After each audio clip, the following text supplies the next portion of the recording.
साहब से बात कर लेना, अब नहीं मिलेंगे तो बैठे हैं। अब आप कैसे अब ये बता रहा हूँ मैं। अब तो आप ये बताओ ना, मीटिंग में आप ऐसे कैसे करो नहीं मिल पाएंगे? जिले की मीटिंग में है इसलिए तो कह रहा हूँ। वो ठीक है, जो भी बता दो बस, और क्या है। 1 घंटा 2 घंटा 4 घंटे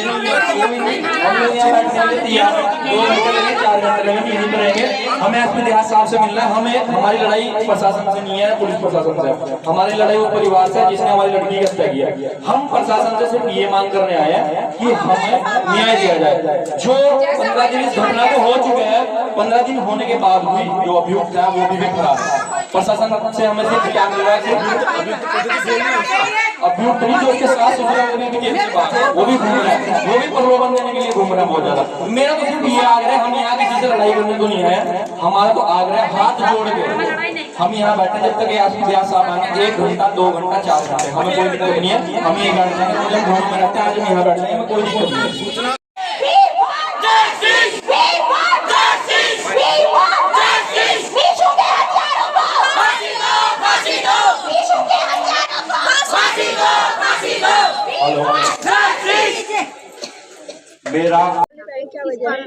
मेरी ननंद निशु की दहेज के लिए हत्या कर दी गई है।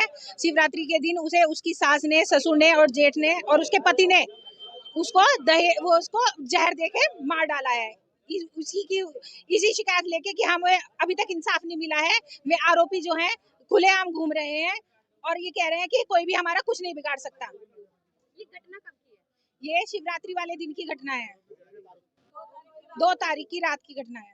तो आप क्या चाहते हैं? हमें इंसाफ चाहिए। हम इतने दिन से 15 दिन से हम यही सोच रहे हैं कि आज पकड़े जाएं, लेकिन ये पुलिस नहीं पकड़ रही है उन्हें। यदि नहीं पकड़े जाएंगे इसके बाद की आगे की क्या कार्रवाई? आज इतनी संख्या में है, रोज हम ये करेंगे, डीजीपी के यहाँ बैठेंगे, इतनी और संख्या बढ़ती रहेगी। हमें इंसाफ चाहिए। इंसाफ के लिए हम रोज आएंगे, यहीं बैठे रहेंगे, धरने पर बैठे रहेंगे। निशु सैनी बादरपुर की, उसको जहर देके उसके ससुराल पक्ष वालों ने हत्या की है उसके दहेज के चक्कर में। वो दहेज मांगने हत्या की है उसके दहेज के चक्कर में। वो दहेज मांगते थे गिफ्ट के तौर पे, जिसकी डिमांड हम पूरी करते रहते थे गिफ्ट के तौर पे। हमें न्याय चाहिए और कुछ नहीं चाहिए। जैसे कि क्या गिफ्ट? जैसे कि गिफ्ट, आप तुम्हारी बहन की, तेरी भाई भाभी के यहाँ पे बच्चा हुआ है तो हमें सोने की अंगूठी चाहिए, हमें ये चाहिए, हमें वो चाहिए, ऐसे गिफ्ट। अब गिफ्ट के तौर पे वो डिमांड मांग करते थे अपनी। अब बोल देते कि अब तुम्हारे यहाँ कुछ फंक्शन होगा तो हमें गाड़ी चाहिए। लगातार ये कितने दिन से चल रहा था मामला?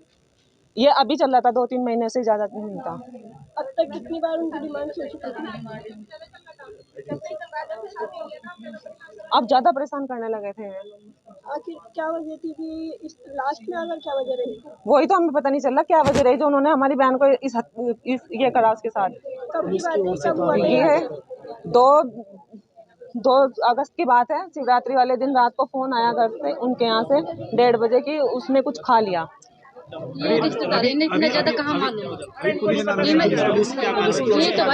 सॉरी, बस एक पकड़ा हुआ है, बाकी और कोई नहीं। हमें गिरफ्तारी चाहिए और कुछ नहीं चाहिए।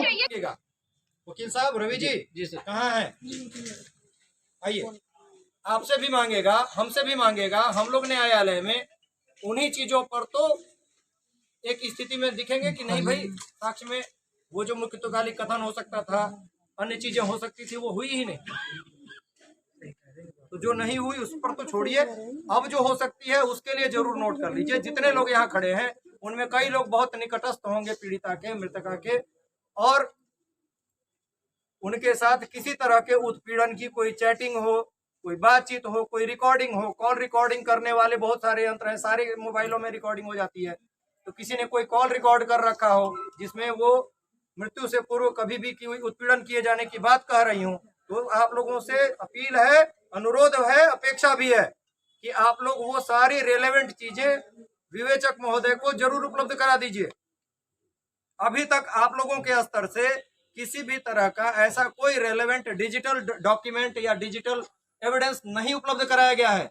ये मैं आप सबको बता रहा हूँ, ये जानना आपका भी जरूरी है, क्योंकि न्यायालय में बचाव पक्ष के अधिवक्ता भी खड़े होंगे और वो पूछेंगे साक्ष्य, वो मांगेंगे साक्ष्य।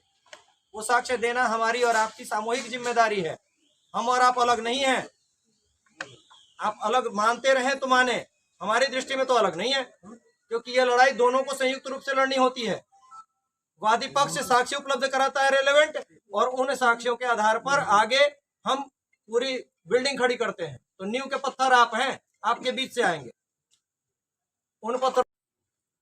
तो इसमें आपका सहयोग अपेक्षित है। एक दूसरे के अंतर्विरोधी समझने की जो मानसिकता है उससे बाहर निकलिए। हम दोनों एक दूसरे के सहयोगी होकर ही इस मंजिल को आगे ले जा सकेंगे, इस रास्ते पर आगे बढ़ सकेंगे। अब तक ऐसे कोई भी डॉक्यूमेंट, कोई भी डिजिटल या किसी भी पीड़िता की तरफ से या उसके किसी रिलेटिव की तरफ से किसी थाने चौकी में दिया गया हो, कहीं महिला हेल्पलाइन में किसी तरह की कोई काउंसलिंग हुई हो उनके बीच के मतभेदों के कारण, तो वो सारी चीजें रेलेवेंट होंगी आगे चल के। अभी तक ऐसा कुछ भी आप लोगों के स्तर से उपलब्ध नहीं कराया गया है। तो ये चीज समझिए कि अगर आप में से किसी भी बहन, भाई, नाते रिश्तेदार, इष्ट मित्र, सखी, सहेली, मित्र, किसी के पास कोई चीज है जिसको रेलेवेंट के रूप में, जो उनके उत्पीड़न को की रेलेवेंसी बता सके और उसको इस्टेब्लिश कर सके, तो आप लोग आगे आइए, जरूर दीजिए। एक सामान्य समझ होती है कि गवाही से लोग कतराते हैं। मेरी अपील है आपसे, अनुरोध है, गवाही से मत कतराइए। अगर किसी के पास किसी के मोबाइल में कुछ है तो लेके आगे आइए, स्क्रीनशॉट होगा, कई सारी चीजें होती हैं। डिजिटल मीडिया का युग है ये आजकल। इस भीड़ में से कुछ लोग हो सकता है आपका साथ हम अंतिम तक ना दे पाए, लेकिन हम आपके साथ अंतिम तक मिलेंगे। आप जितनी भी अदालतों तक ये लड़ाई चलेगी। और आईओ साहब तो पता चला, अगर ये सुप्रीम कोर्ट तक भगवान न करे ये मामला गया, और गया भी तो भी ये हमेशा मिलेंगे 40 साल बाद तक भी, अगर ये लड़ाई चली। क्योंकि ये लड़ाई हम सबको मिलजुल के ही लड़नी है। एक दूसरे के साथ ऐसे दिखने से कोई हासिल नहीं होगा, मंजिल पहुंचने में हमें ही कठिनाई होगी। सर, बाहर जो आए थे सभी जन प्रदर्शन भी कुछ देर के लिए, तो उन्होंने आपको किस चीज़ के लिए वो करा और क्या आश्वासन दिया? उन लोगों से ये अपेक्षा की गई है कि वो पीड़िता के मृत्यु से पूर्व यदि किसी तरह के उसके ससुराली जनों के द्वारा उत्पीड़न किए जाने के संबंध में उनके पास कोई अगर रेलेवेंट डॉक्यूमेंट है, डिजिटल डॉक्यूमेंट है, या कोई किसी तरह की रिकॉर्डिंग है, कॉल रिकॉर्डिंग या वॉइस रिकॉर्डिंग, कुछ भी हो, वो उपलब्ध कराएं विवेचक को। अभी तक उन लोगों के द्वारा इस तरह के महत्वपूर्ण साक्ष्य नहीं उपलब्ध कराए गए हैं। तो ये अपेक्षा इसीलिए सभी से की गई पब्लिकली कि बिना महत्वपूर्ण साक्ष्यों के विवेचना में अग्रिम कार्रवाई किया जाना आसान नहीं होता।